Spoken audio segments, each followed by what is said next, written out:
Hola chicos, buenas tardes. Una vez más, espero que estén bien y espero que con esta pandemia sus familias estén saludables y ustedes también estén pasándola, pues si no completamente bien, tranquilos y disfrutando de su casa. Bueno, el día de hoy, la última clase, si se dieron cuenta, estuvimos hablando, habíamos visto métodos de infiltración, métodos de cómo calcular también el escurrimiento en base a la infiltración. El día de hoy vamos a ver algo muy similar. Vamos a ver un método que sirve para calcular la infiltración y a su vez, por supuesto, el escurrimiento. Sin embargo, la clase anterior, aunque podríamos haber extrapolado este conocimiento o ese método a una cuenca, el día de hoy vamos a ver que vamos a dejar de este lado como de, vamos a cambiar de dimensión espacial o de escala espacial. Mientras que GreenAmt y otros métodos se ocuparon para cuestiones muy puntuales, para un terreno en específico, digamos que un tipo no más grande que el terreno de su casa, imagínense, ¿no? un terreno de 30 por 10, algo así. Ahí se aplicaba GreenAmt, suponiendo que el suelo era homogéneo, suponiendo que no había variabilidad del tipo de suelo y por supuesto también que no hay variabilidad espacial de la tormenta. Aquí también, a pesar de que vamos a ver un nuevo método, vamos a relajar un poco esas hipótesis y vamos a ver que podemos ya incorporar nuevas variables como son los tipos de suelo, y puede haber diferentes tipos de suelo en una cuenca. También puede haber diferentes conectividades en esos tipos de usos de suelo, y también vamos a ver cómo calcular desde otro punto de vista el escurrimiento y o la descarga de una cuenca, ¿no? Ok, vamos a ir paso a paso. Bueno, entonces el método que vamos a ver se llama NRCS Approach. NRCS significa, por aquí lo tengo, o creo que no lo puse, pero se llama Natural Resources Conservation Service. Es una dependencia del gobierno de Estados Unidos, como una agencia del gobierno, en las cuales ellos tienen que ver todo con lo que es la parte agrícola, con la hidrología, con la parte de los recursos naturales. Entonces, es una agencia muy grande que ha desarrollado métodos para poder calcular diferentes variables hidrológicas. Entre ellos, por supuesto, el escurrimiento y la infiltración. Okay. Pero bueno, ¿cómo explicamos esto conceptualmente? Como les dije, ahora vamos a estar nosotros moviéndonos ya desde un punto de vista más complejo. Sí, y esto significa que vamos a tener la precipitación, vamos a tener ciertos procesos en la cuenca, cierto filtrado, cierta infiltración, cierto escurrimiento, cierta evaporación, y posteriormente nosotros vamos a ¿qué? A calcular nuestra distribución temporal del escurrimiento. Claro, si nos damos cuenta, por ejemplo, aquí iniciamos con la precipitación en el lado izquierdo, está dada en este caso en cualquiera que sean las unidades, es irrelevante, por hora, y al final nosotros tenemos la descarga en este caso. Por supuesto, la descarga vemos aquí que en cuestiones rurales, pues el pico es menor porque hay más infiltración, mientras que en lo urbano tendemos a tener una descarga mucho más rápida porque nosotros ahí tenemos suelos impermeables y el escurrimiento es mucho más rápido que en zonas urbanas. ¿Okay? Pero bueno, ya que estamos estableciendo, este modelo es esencial o es muy utilizado para análisis de cuencas.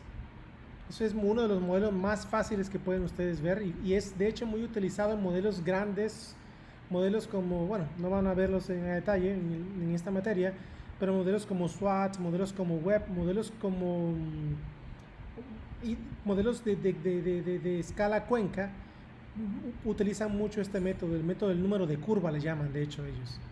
¿Ok? Pero bueno, dentro de todo este proceso de convertir la precipitación a escurrimiento, runoff, tenemos diferentes factores. ¿Ok? Factores primeros, en este caso, primero aquí enlisté los primeros tres, que es en este caso soil properties. ¿Qué son soil properties? ¿Qué tipo de suelo tenemos? Por supuesto, tenemos suelos arcillosos, suelos arenosos, suelos francolimosos. O sea, tenemos diferentes tipos de suelos que por ahí vimos un poco de sus definiciones y también de la parte hidráulica, ¿no? ¿Qué tan rápido drenan estos suelos? Por ejemplo, suelos arenosos que infiltran mucho más rápido que arcillosos. Entonces, la porosidad también que vimos mucho en la parte de GreenAmt, cómo afectaba la porosidad efectiva, entonces por ahí también podemos asociar muchas propiedades del suelo. ¿Ok? Por supuesto también el suelo, si hablamos ya de una escala continua, sabemos de antemano que antes de que llueva el suelo tiene cierta humedad y por supuesto hay una cierta retención en el suelo, una retención como tal en el suelo que nos va a afectar también la cantidad de escurrimiento que nosotros podamos obtener. ¿Ok? Land cover, en este caso sería land use, sabemos y se lo he dicho creo que muchísimas veces en esta clase, el land cover, el uso de suelo como tal, lógicamente sabemos que en cuencas urbanas la infiltración es mucho más lenta. Sabemos que en cuencas agrícolas la infiltración como tal existe mucho mejor que en urbanas, porque hay vegetación, tenemos cierta intercepción de la lluvia también, por supuesto, y cuando vamos a cuencas pristine, que son cuencas que no están tocadas o son vírgenes como tal y que no están alteradas por los seres humanos, vemos que ahí el balance hidrológico se hace bastante natural y ahí existe una mayor infiltración, una retención alta de las plantas y también por supuesto una evapotranspiración. ¿Ok? Bueno, cabe resaltar, muchachos, que en este caso, en este método, antes de entrar a los otros factores, aquí no estamos tomando en cuenta la evapotranspiración o evapotranspiración. ¿Ok? Entonces eso, si nosotros calculamos como tal esa evapotranspiración y transpiración, ese proceso ya se hace a partir o se calcula a partir de ¿qué? De lo que se ha infiltrado en el suelo. Entonces eso es importante, porque recordemos que la evapotranspiración es la evaporación del suelo y por supuesto la transpiración de las plantas. Entonces como tal ya tenemos que haber calculado primero la infiltración para ese procedimiento. ¿Ok? Bueno, entonces seguimos y decimos que viene otro punto importante, las abstractions o abstracciones. ¿Ok? ¿Qué quiere decir esto? Por supuesto ahí podemos incluir la intercepción de las plantas. Sabemos de antemano que si se dan cuenta, cuando llueve, lo primero que pasa es que la tierra en este caso se empieza como a humedecer, ¿no? La superficie de la tierra se humedece. Eso también puede ser considerado como una abstracción. Y también cuando existe un encharcamiento muy ligero, también podremos tomarlo como una abstracción. Y eso se llama minor ponding en inglés. Si nos damos cuenta, estas son propiedades físicas como tal del suelo como tal, ¿no? de la cuenca. Cuando pasamos a estas tres características, que en este caso son características un poco más físicas, pero tienen que ver con la geomorfología de la cuenca, ¿no? Tiene que ver con la pendiente, por supuesto, tiene que ver con la forma y la trayectoria de los cauces, puede ser de los arroyitos, de los ríos principales o en general de lo que son los cauces de los diferentes cuerpos de agua que podemos tener en nuestra cuenca. ¿Ok? Entonces también por ahí tiene que ver mucho la geometría de la cuenca, por ahí en este caso. ¿Por qué? Porque por supuesto la geometría de la cuenca nos va a regir ahí la cantidad, por supuesto, de agua que podemos infiltrar, porque va a haber más agua en este caso en la cuenca. Por supuesto, su forma va a determinar si tenemos también, por supuesto, un pico de tormenta por ahí bastante agudo, bastante suave, también puede involucrar, y por supuesto la densidad de las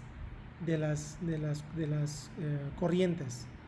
¿Y qué me refiero con densidad? Por supuesto, si tenemos algo muy denso, si tenemos tributarios bastante extensos o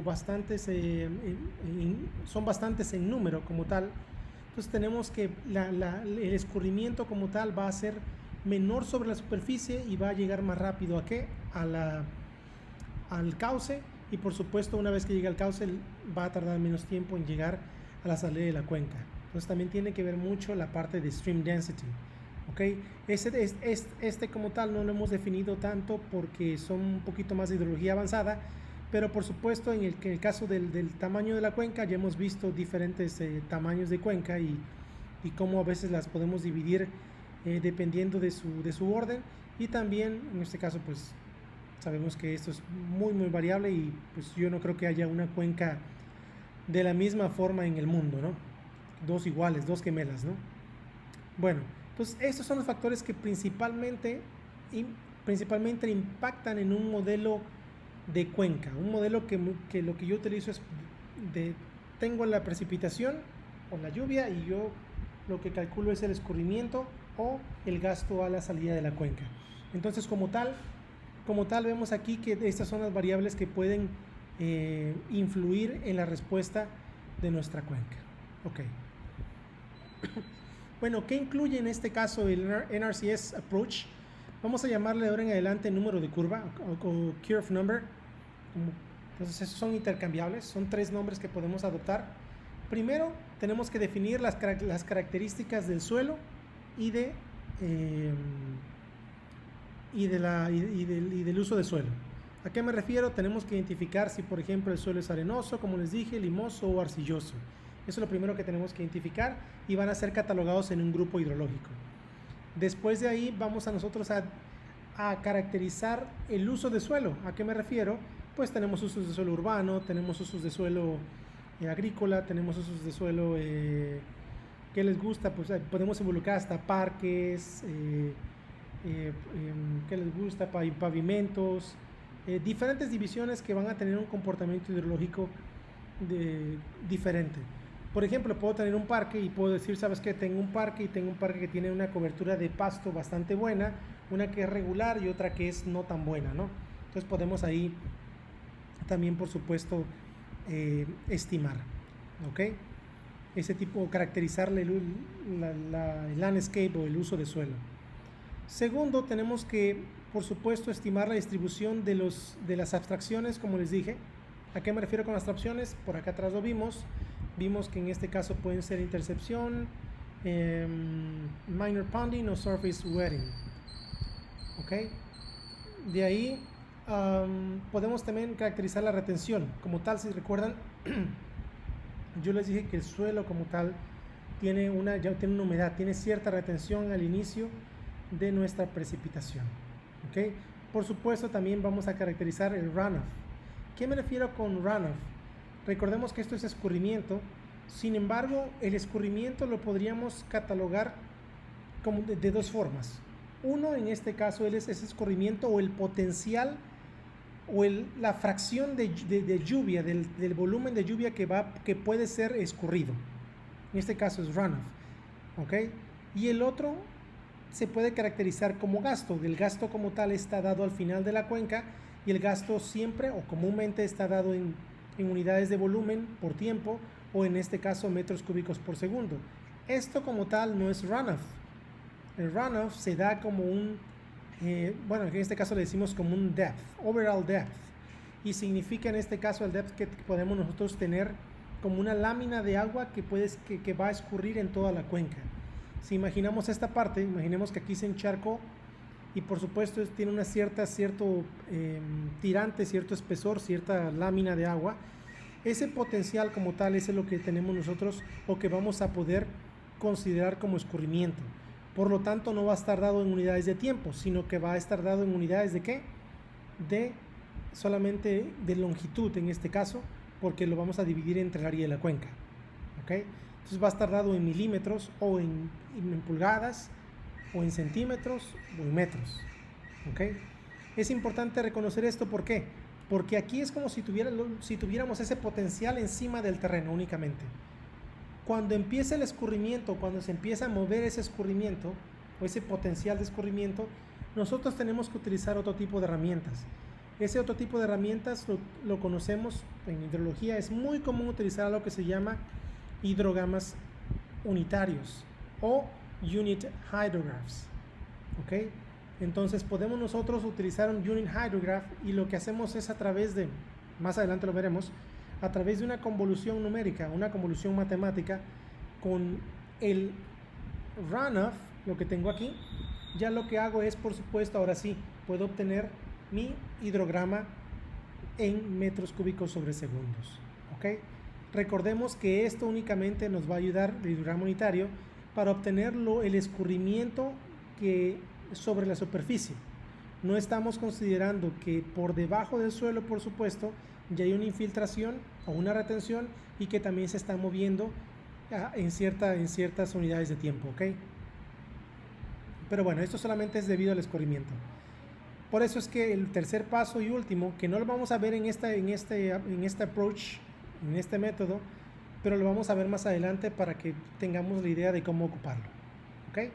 Bueno, seguimos. En esta curva podemos nosotros prácticamente definir cómo trabaja el método del número de curva, ¿ok? Primero tenemos, por supuesto, que este es un rate, una intensidad de lluvia, si lo queremos llamar, y también que va a estar dado en función del tiempo. Aquí tenemos la división de los diferentes componentes de la lluvia, ¿ok? Primero tenemos aquí una IA, que como tal corresponde, como lo dije, lo primero que llueve, como tal es lo primero que tenemos durante la lluvia, lo podemos considerar como initial abstractions, ¿ok? Por supuesto, les comenté también que una vez que empiece el proceso de infiltración y antes de la infiltración teníamos una retención de agua, ¿ok? Entonces aquí en esta parte es una retención que existe en el suelo y lo definimos como FA. Si vemos aquí FA se llama retention y dice que es el water reaching ground that is retained by the catchment, ¿ok? Por supuesto esta agua es agua infiltrada, ¿no? ¿Ok? Entonces es como si tuviéramos ahí, si ustedes colocan una esponja, por supuesto, nosotros mojamos la esponja y la esponja lo retiene por un momento, lo libera eventualmente, pero no se escurre, ¿ok? Por otro lado, si tenemos en este caso, bueno, aquí tenemos aquí no aparece en la figura, pero tenemos también una cantidad S, que es el potencial máximo de retención. ¿A qué me refiero con el potencial máximo de retención? Es que este FA puede solamente llegar a cierto máximo. A partir de que llega ese máximo, por supuesto, nosotros empezamos ¿a qué? A generar escurrimiento. Por último, por supuesto, tenemos aquí lo que es la parte superior, lo que está más en gris oscurito. Esto se llama rainfall excess o exceso de lluvia, ¿no? Exceso de lluvia. ¿Qué quiere decir? Que en este caso es todo el agua, ese potencial que decíamos que tiene para generarse como un escurrimiento, ¿ok? Entonces esto sería el rainfall excess y es runoff, y esto recordemos que están dados en unidades de ¿qué? De longitud, ok. Bueno, otra cosa importante es que este método prácticamente trabaja, como lo dije, en función de estas dos cantidades. Una es la cantidad actual, sí podemos decir la actual, que se encuentra retenida en la cuenca, y su potencial máximo. Una vez que, como les dije, una vez que empiece en este caso el potencial max, que llega al potencial máximo, por supuesto, estas unidades van a ser iguales a 1 en esta fórmula, pero prácticamente estamos generando nosotros escurrimiento. Y por supuesto, si nosotros esto es igual a 1, pasamos este para acá, y la precipitación sería únicamente P menos la initial abstraction, ¿ok? Entonces es como si tuviéramos una cuenca saturada. Si aquí es 1, pasamos estos dos para acá y prácticamente mi precipitación o mi escurrimiento sería igual a la precipitación que está cayendo menos initial abstractions, ¿ok? O sea, es muy fácil de entender este método, es uno de los más sencillos, de hecho. Si nos ponemos a analizarlo, GreenAMT teníamos que solucionar este método ahí por iteraciones y teníamos que hacer algo un poquito más complicado. Sin embargo, GreenAMT es bastante útil porque tiene un poquito más de realidad física, ¿no? Eso es un poquito más, este método es un poquito más conceptual. Algo importante que también tenemos nosotros que verificar, o que es comúnmente asumido, es que las initial abstraction siempre es igual, o comúnmente es igual o es asumido a 0.2 de lo que es el máximo potencial de retención, ¿ok? Esto es arbitrario, esto es algo que dijeran como una receta de cocina, pero que no necesariamente tiene que ser ese valor, ¿no? Pero es prácticamente, si ustedes van a cualquier libro de hidrología, ese valor está prácticamente dado. Déjenme tomar un poquito de agua.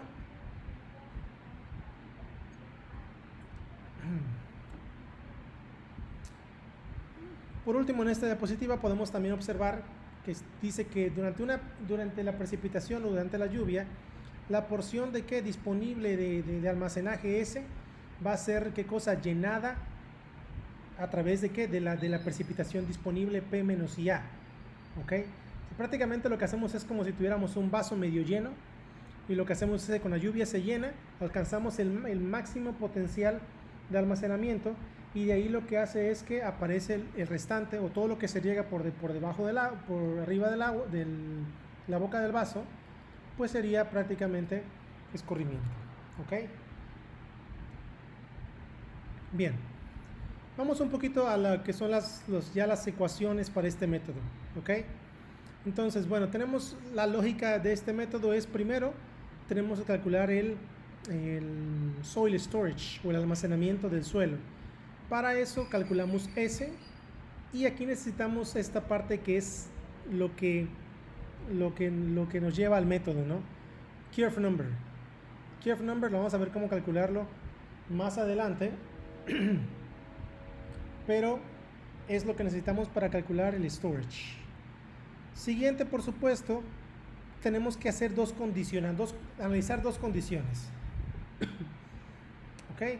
Bueno, ¿cuál es la condición? La primera condición es que si la precipitación que yo tenga en un cierto tiempo es mayor a 0.2 del almacenamiento, entonces mi rainfall access va a ser igual a P menos 0.2 S, todo eso al cuadrado, sobre P más 0.8 S. Así calculo yo mi rainfall access, o mi escurrimiento como tal, ¿no? Sin embargo, si esto no es cierto, lógicamente, si esto no es cierto, esta P es menor que 0.2 a S, lógicamente mi escurrimiento va a ser igual a 0. Es un método de lo más sencillo. Lo único complicado que podríamos tener, bueno, se complica cuando tenemos ya una cuenca ya bastante definida en cuestión de píxeles, porque van a ser muchos píxeles, pero si generalizamos o hacemos se llama lumped model, que es como un modelo generalizado de que el uso de suelo es el mismo en toda la cuenca y no varía cada 30 metros, por ejemplo, pues esto es un método bastante práctico, muy práctico y muy útil, al menos para cuestiones de diseño de algo muy sencillo, cuestiones de diseño como, no sé, como un canal, una obra hidráulica muy pequeña, que les gusta un parking lot, un estacionamiento, saber calcular drenajes. Toda esta parte es muy útil. Este método es muy útil para esos tipos de escenarios. Ok, bueno, vayamos a un ejemplo muy sencillo para ver cómo aplicamos el método. Ok, entonces aquí tenemos todo el formulario, ¿no? Todas las fórmulas que ya les di: initial abstractions, storage, rainfall access, y por supuesto la parte del balance, ¿no? Que tenemos aquí. El método es un balance. El ejercicio dice qué rainfall excess, o qué exceso de lluvia, o lluvia efectiva, perdón, se llama lluvia efectiva, tendríamos nosotros para una cuenca con un curve number que tenga, con un curve number igual a 70, y que tenga las siguientes condiciones de lluvia. La primera, que sea 1.2 inches o pulgadas de precipitación, y la otra que tenga 3.5 de pulgadas de precipitación. Ojo, algo muy interesante aquí y que tenemos que resaltar es que estamos en unidades de sistema inglés. ¿Okay? Este método como tal fue creado en Estados Unidos, donde usan unidades inglesas, pero se puede utilizar este método también una vez en cuestión en el sistema internacional, con las respectivas conversiones. Por el momento no nos meteremos en eso. Podemos, de hecho, desde un inicio cambiar la precipitación a inches, y no hay ningún problema. Entonces, es irrelevante, pero este método es muy bueno, y lo pueden utilizar ustedes cuando salgan de su carrera para hacer pequeños diseños. Bueno, entonces ya sabemos los pasos, y el curve number es igual a 70, y nos dan condiciones de lluvia. ¿Ok? Y nos dice al principio dónde está el agua, ¿no? ¿Dónde está el agua para estos casos? ¿A dónde se va el agua, no? Bueno, el inciso A. Aquí yo lo hice a mano. El inciso A dice que es igual, curve number es igual a 70. P es igual a ¿qué? A 0.7 inches. Ya lo vimos. Ups. ¿Dónde saqué 0.7 inches? A ver, déjame ver. Creo que me equivoqué por aquí. 1.2. Sí, aquí, perdón. Aquí me equivoqué en la presentación. Para que tengan en cuenta esto. La precipitación es 0.7 pulgadas. Aquí puse 1.2, pero es 0.7 inches. ¿Ok? Entonces, para que estemos en la misma sintonía. Bueno, entonces, si nosotros calculamos ahora en este caso el storage con la fórmula de S aquí, dice que es 1000 entre 70 menos 10. Si nosotros hacemos esa operación, hacemos 1000 entre 70, nos da 14.28. Le quitamos 10 y nos da 4.286. Entonces, ya tenemos S. Ahora, calculo los initial abstractions. Es 0.2 por S, que es S, ¿cuánto es? Es igual a 4.286 y me da 0.857. Ahora, tengo que analizar estas dos condiciones. ¿Qué analizo? Entonces, 0.7, que es mi precipitación, es menor que ¿qué cosa? Que la initial abstractions. Por lo tanto, si es menor, no va a haber escurrimiento y el agua puede estar ya sea en el suelo, humedeciéndolo ligeramente y o interceptada, ¿ok? Por las plantas. Este es mi primer caso. Es muy sencillo. Bien, ven que no tengo que hacer todo este método de GreenAmp que hicimos. Pero esto en general es muy común donde tenemos precipitación diaria de lluvia, ¿no? Donde no hay una resolución bastante alta como horas o minutos en lluvia, donde GreenAmp, pues ahí se lleva el premio, ¿no? Bueno,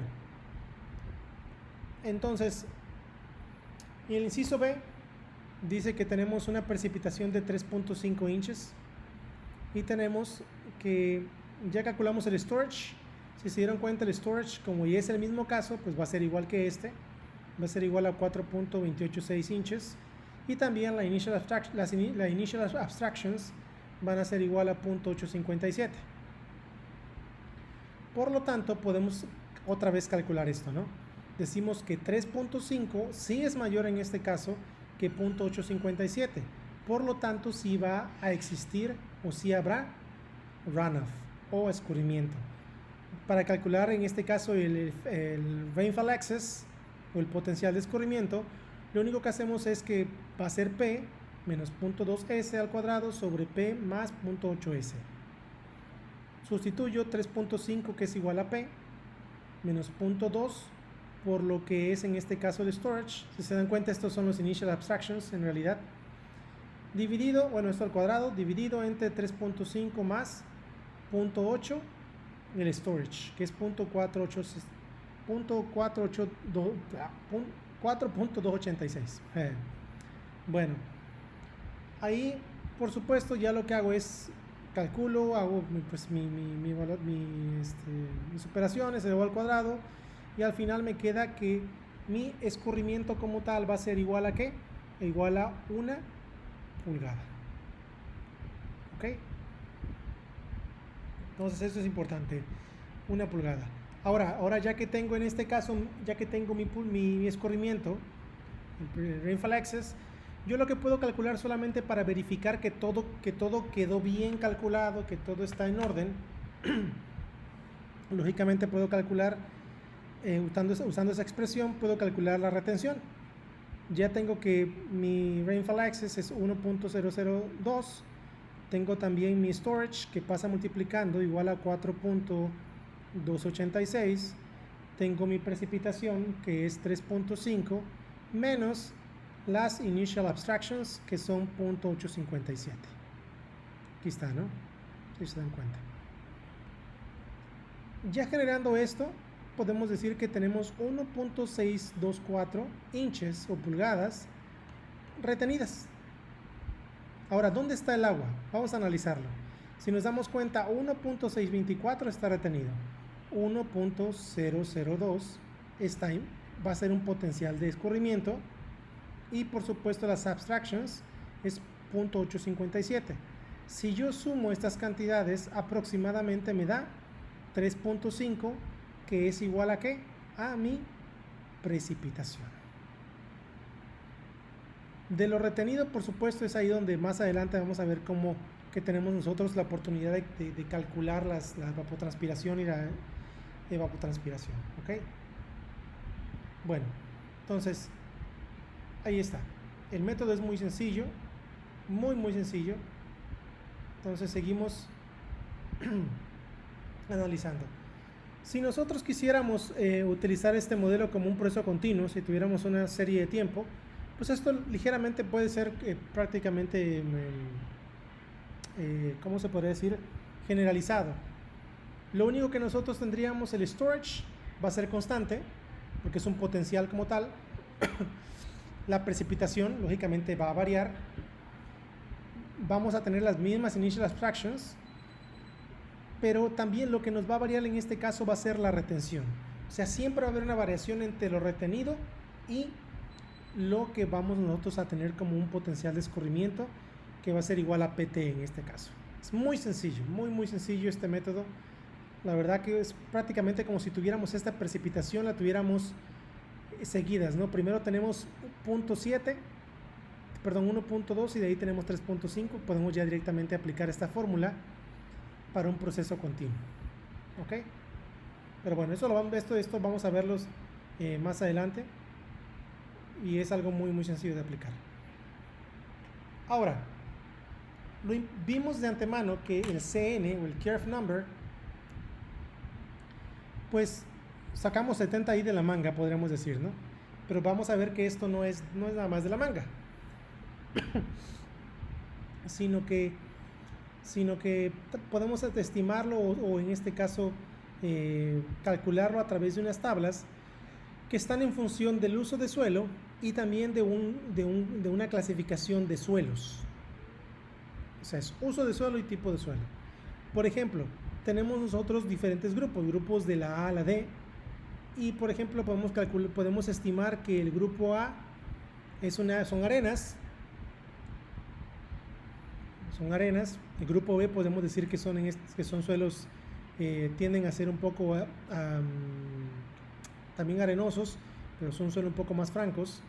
Es una mezcla de que en este caso dice una mezcla de arena, arcilla y también materia orgánica. Esto es muy común, ¿no? A lo mejor nosotros en Coatzacoalcos caemos dentro de esos dos primeros, ¿no? Un suelo arenoso y un suelo, en este caso un sandy loam. El grupo C podemos también ver que en este caso son arcillas, ya suelos mucho más arcillosos y también bajos en contenido orgánico, y su contenido de arcilla es bastante alto. Y por último, en suelos en el grupo D, podemos decir que en estos casos son suelos bastante húmedos, que son plásticos, son arcillas plásticas y suelos salinos. Si comprobamos aquí, vemos una parte interesante. Tenemos, por aquí me equivoqué, pero esto sería el grupo. Por aquí tenemos aquí las infiltraciones, que el grupo A, siempre el grupo A va a ser, en este caso, va a tener mayor infiltración, mientras como vamos bajando, la infiltración decrece. ¿Ok? Entonces, el suelo D prácticamente van a ser números de curva muy altos, ¿no? Vamos a verlos más adelante. Ahora, vamos a la parte de usos de suelo. Aquí como tal incluí una tabla 2.2 que la van a ocupar en la tarea, pero esta tabla, si nos damos cuenta, es prácticamente para usos urbanos. ¿Qué podemos observar? Que tenemos, ya les dije, grupos hidrológicos de suelo A, B y C, que va a estar en función del suelo que elijamos, y también tenemos aquí los usos de suelos para zonas urbanas. Por ejemplo, podemos decir que tenemos un espacios abiertos, como son en este caso parques, campos de golf, cementerios, y tienen diferentes condiciones de cobertura de pasto, ¿no? Entonces una que tiene es pobre, que es menor a 50, una que está, digamos que más o menos bien, que está entre el 50 y 75, y una condición muy buena que es mayor a 75. Si nos damos cuenta, una vez que definimos, por ejemplo, voy aquí a no sé, un campo de golf, aquí el que está en Coatzacoalcos, ahí por donde está Fábricas de Francia, y decimos que tiene una buena condición, me voy aquí y digo que mi suelo es tipo suelo tipo B, pues tengo que el Kerf Number va a ser igual a 0.61, el CN. Entonces, si tengo en este caso impervious areas, ¿cuáles son las áreas impermeables? Lógicamente ahí por el pasillo del OB, un parqueadero, las banquetas, las calles, por supuesto, todo eso está definido en este punto, ¿no?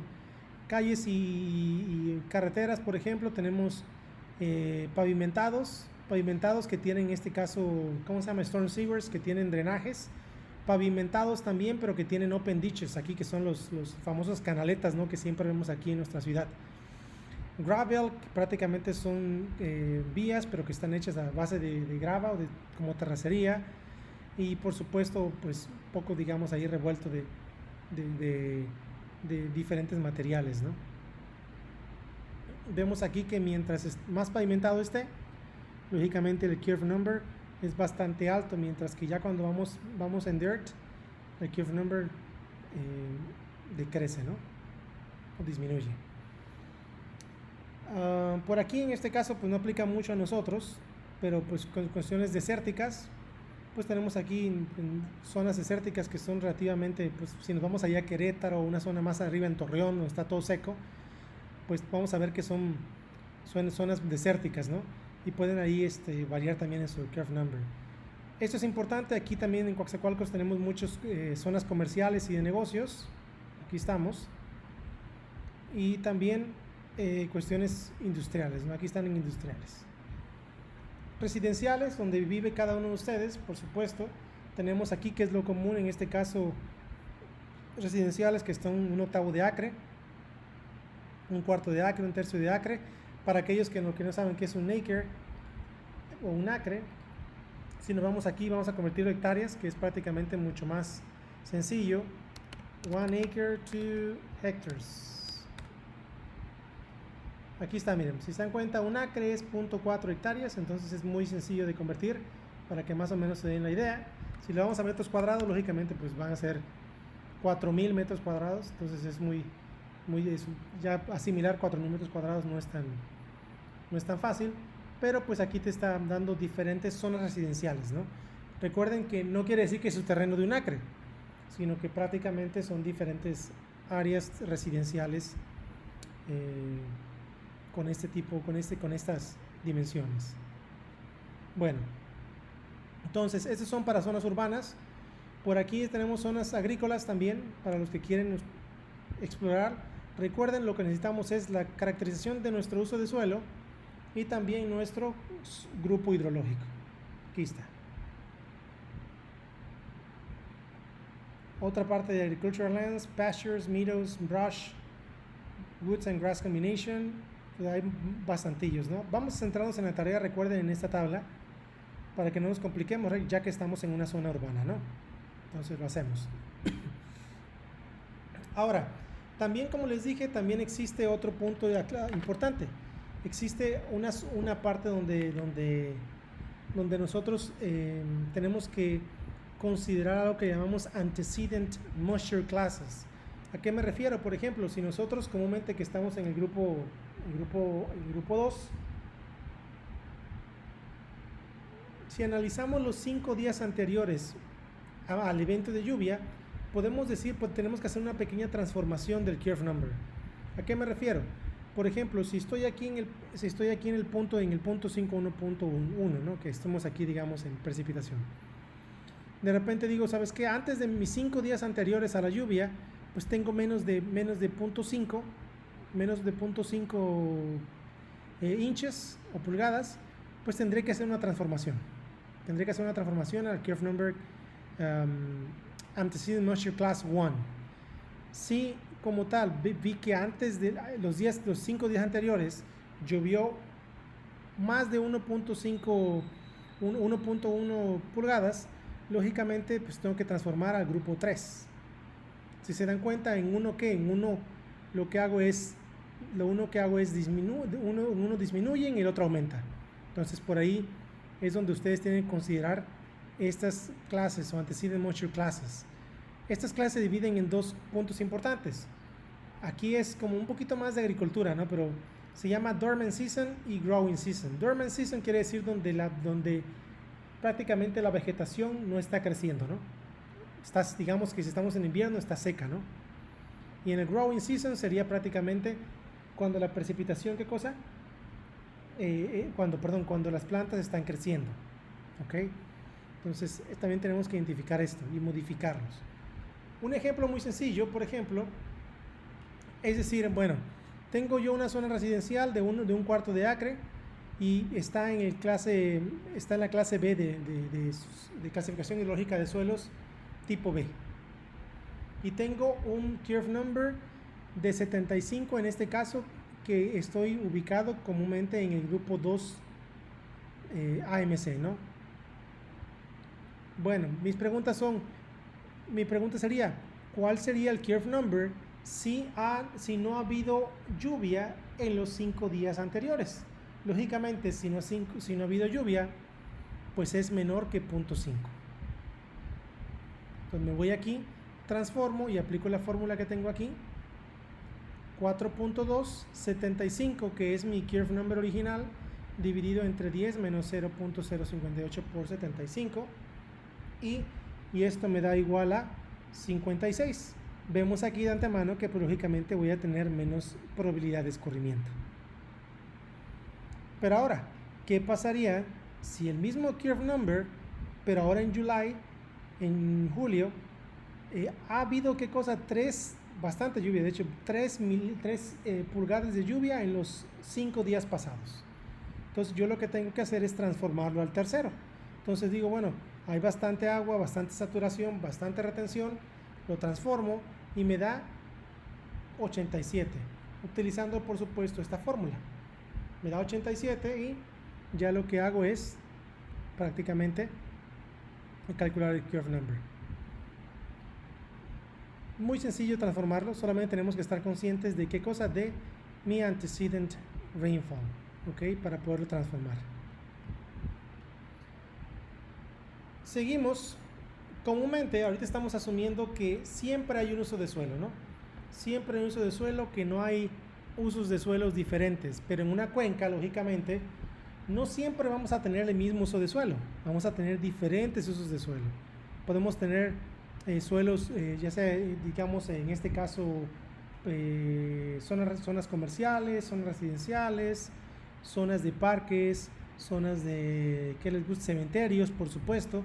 Entonces tenemos que hacer un análisis un poquito más complicado, sin embargo es pan comido, ¿no? Lo que tenemos que hacer es, ¿qué cosa? Es saber qué porcentaje ocupa ¿qué cosa? Mi uso de suelo. Por ejemplo, si yo tengo diferentes porcentajes en una cuenca, si nos damos cuenta, si sumo todos estos porcentajes, es 40 más 25 más 20 más 15, me da un total de 100, ¿cierto? Y todos estos land uses comparten, por supuesto, soil group. El primero es C, el segundo es D, el tercero C y luego el D otra vez. Entonces, podemos decir, bueno, si ya tengo yo estos usos de suelo, este va a tener 83, un curve number, este va a tener 80, este va a tener 94 y el otro va a tener 93. Vemos cómo podemos nosotros tener diferentes números de curva en función de mi uso de suelo y mi tipo de suelo, ¿ok? Bueno, entonces al final lo que vamos a hacer es un ejemplo donde dice que una cuenca está, ¿qué cosa? Tiene los usos de suelos que muestro en esta tabla y me preguntan cuál es la precipitación efectiva o la lluvia efectiva para una lluvia de 6 pulgadas. Bastante, ¿no? ya sabemos que tenemos que aplicar estas dos ecuaciones. Sin embargo, el CN, pues no puedo aplicar ni solamente 83, no puedo aplicar 80 ni 94. Lo que tengo que hacer es a lo que llamamos Composite Curve Number, o lo que puedo yo en este caso decirles que es un número de curva compuesto. Vamos a hacer el ejercicio. ¿Qué hago? Pues es muy fácil. Lo que hago es que multiplico la fracción que yo tengo del uso de suelo, 0.40 por 0.83, más 0.25 por 0.80, más 0.20 por 0.94, más 0.15 por 0.93. Aquí lo tengo. Y me da un curve number compuesto de 86. Muy sencillo cuando sacamos las fracciones, ¿no? Una vez que tengo en este caso 86, luego ya lo puedo utilizar en mi cuenca para calcular la retención. Hago en este caso 1000 entre 86 menos 10 me da 1.628 inches, y lo que hago es calcular ya mi precipitación efectiva o mi lluvia efectiva, y me da 4.41. Si nos damos cuenta, volvemos a lo mismo. Si yo tengo aquí que es 6 inches, tengo que es 4.41 más 1.628, en este caso me da que tengo 6.03, muy similar a lo que yo tengo en este caso de lluvia, 6 inches. Ok, entonces es muy sencillo. Si nos damos cuenta, aquí es 86, por lo tanto la retención es muy pequeña, ¿no? Seguimos con más ejemplos. Ahora, ¿qué pasa si yo tengo diferentes usos de suelos, pero también tengo diferentes conexiones? ¿A qué me refiero conexiones con impervious areas? Puedo yo tener un cementerio conectado a una zona que es una zona impermeable, como una zona urbana, como un pavimento, como una parte que les gusta, una calles, banquetas, lo que sea, o parqueaderos. Puedo tener diferentes conexiones. Por ejemplo, si yo tengo una conexión en este caso de un área que es pasto, 7 acres de pasto, ¿qué cosa? Que toda la lluvia que cae aquí dice que fluye ¿a dónde? A esta área, que es un área de pavimentos, son 3 acres de pavimento, antes de que llegue a mi salida. Entonces, aquí hay una conectividad, porque yo tengo una que es en este caso pervious area y impervious area. Quiere decir que aquí va a haber infiltración y aquí literalmente va a haber solamente escurrimiento. Para esto vamos a utilizar este tipo de tablas. Esta tabla, como la podemos ver aquí, es muy sencillo. Podemos hacer algo muy similar que esto, ¿eh? Si hacemos algo muy similar a esto, lo puedo hacer y me da 71.4. ¿Ok? Pero ahora, bueno, digo, ¿qué dice? Connected Impervious Area. ¿Por qué Connected Impervious Areas? Tengo que calcular el porcentaje del área impermeable conectada. ¿Cuál es el área? Si yo lo que hago es que digo Connected Impervious Area, sumo en este caso el total, pues 7 más 3 son 10. Y 3 dividido 10 me da 0.3 por 100, me da 30%. Entonces tengo que mi Connected Impervious Areas es 30%.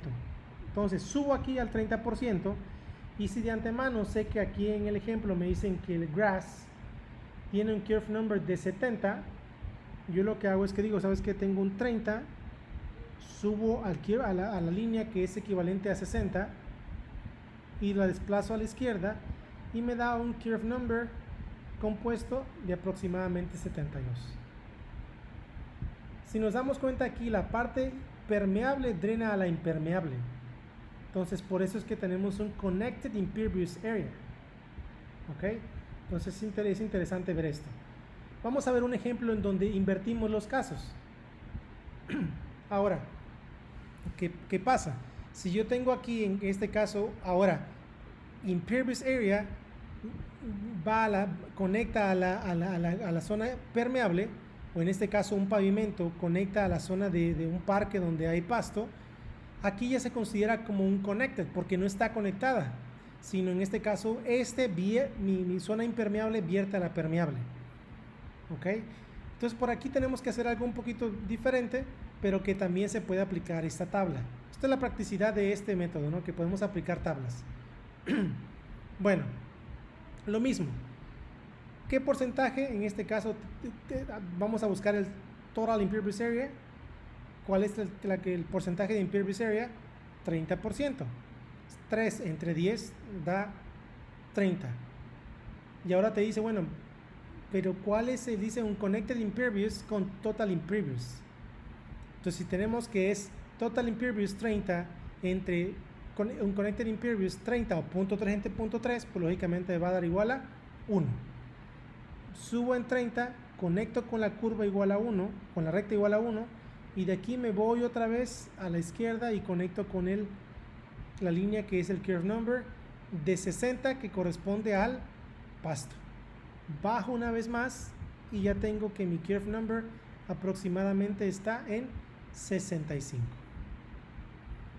Aquí en este caso le estamos llamando que son Unconnected Impervious Areas, mientras que aquí está Connected Impervious Areas. Estamos conectando con esta Impervious Area, aquí estamos prácticamente no conectando con nada, ¿no? Porque la zona permeable va directamente a la salida de la cuenca.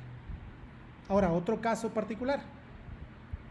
¿Qué pasa cuando tenemos Connected and Unconnected Impervious Area? Esta Impervious está conectando con la Pervious y esta Pervious está prácticamente lo que vimos acá, ¿no? Está desconectada con esta no está conectada, perdón, y esta está conectada. ¿Ok? Bueno, entonces tenemos lo mismo, tenemos las áreas que es igual a 1.5 acres, tenemos que el área permeable es 7 acres y el otro área impermeable es 1.5 acres. ¿Qué hacemos?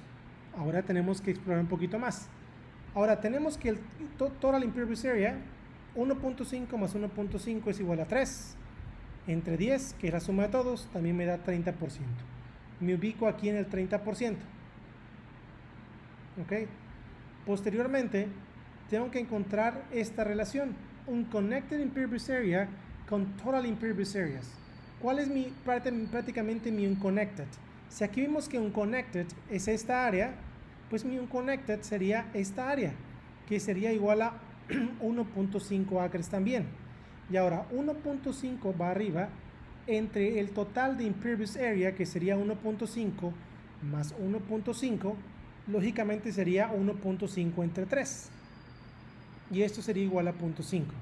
Ahora ya no iríamos a buscar el 1 como en el caso anterior, sino que del 30% del Total Impervious Area subo hasta mi línea equivalente al 0.5. ¿Ok? Vuelvo a desplazar y llego a ¿cuál? En este caso al 60, que igual que es equivalente al del grass, al del pasto, y vuelvo a bajar y me da un curve number compuesto de aproximadamente 68. Es como resolvemos estos ejercicios. Si se dan cuenta, es algo muy sencillo. Lógicamente en una cuenca puede haber escenarios mucho más complejos donde estas tablas no apliquen, pero es algo que te da una idea bastante sencilla para diseños, como les dije, ¿no? De parques, diseños de cementerios, inclusive si algún día les toca hacer algo, diseños de parqueaderos, zonas industriales también podría ser muy comunes esto. Entonces por ahí podemos obtener diferentes escenarios. Bien, entonces conclusiones ya para terminar. Pues lógicamente vemos que que dice the more flow we have over the pervious area, the better since there will be more infiltration before reaching the catchment outlet. ¿Qué quiero decir con esto? ¿Por qué? Porque si nosotros tenemos zonas de pasto, zonas de vegetación, zonas que son permeables, lógicamente vamos a tener menos flujo. ¿Por qué? Porque va a haber más infiltración. Eso es lo que quiere decir. Por aquí hay un error, lo voy a corregir, pero es básicamente lo que queremos decir. En el segundo ejemplo, vemos en este caso que el curve number es igual a 65. Si nos damos cuenta, aquí vamos al segundo ejemplo, 65. significa que hay cosa que el pasto, que en este caso el pervious area, infiltra una buena parte del agua que está cayendo y por supuesto el agua que está conectándose, ¿no? Mientras que en el segundo tenemos un curve number de 68, lo que indica que el agua que se está uniendo de la segunda impervious area no se infiltra y por supuesto fluye directamente a la salida de la cuenca. Esto lo podemos solucionar, por supuesto, esto es muy común, pero se puede solucionar extendiendo o colocando un buffer en la parte de acá abajo antes de llegar al outlet, ¿no? Pero es básicamente lo que podríamos nosotros decir. Otra conclusión importante es que este método no solo nos ayuda a calcular la infiltración, sino que también nos ayuda a calcular el agua infiltrada y el agua retenida por el suelo, en este caso FA, así como las posibles abstracciones que ocurren en fenómenos naturales de procesos hidrológicos. Bueno, por último, los ejercicios, para que ustedes lo tengan, son ejercicios muy similares a los que les puse. De aquí le puse la tabla, aquí le modifiqué un poco el curve number. Tienen que ir a la tabla 2.2 e identificar esta zona con su respectivo soil group. El segundo, pues aquí le puse yo igual lo mismo, tienen que ir a la tabla 2.2, sacar el curve number y calcular el curve number compuesto. Y por último también tienen que hacer esta parte, lo mismo y lo mismo, ¿no? Es algo muy similar, son ejercicios muy similares que ustedes van a hacer y esta sería su tarea para el día de hoy. Bueno, pueden entregarlo luego, pero no para hoy, pero es lo que les quiero decir. Pues es todo, muchachos, todos los que tengo que compartir el día de hoy. Espero que les haya quedado claro, les haya ayudado un poco para su entendimiento de la parte hidrológica. Y pues es un método muy bueno, ¿eh? Es un método bastante práctico que sirve para poder diseñar por ahí diversas obras hidráulicas y pequeñas construcciones. Ya para una cuenca completa a lo mejor es un poquito limitado, pero también se utiliza comúnmente en modelación hidrológica de cuencas este método, ¿no? Es todo, espero que tengan muy buena tarde y por ahí les voy a mandar el archivo y el video que acabo de grabar. Saludos.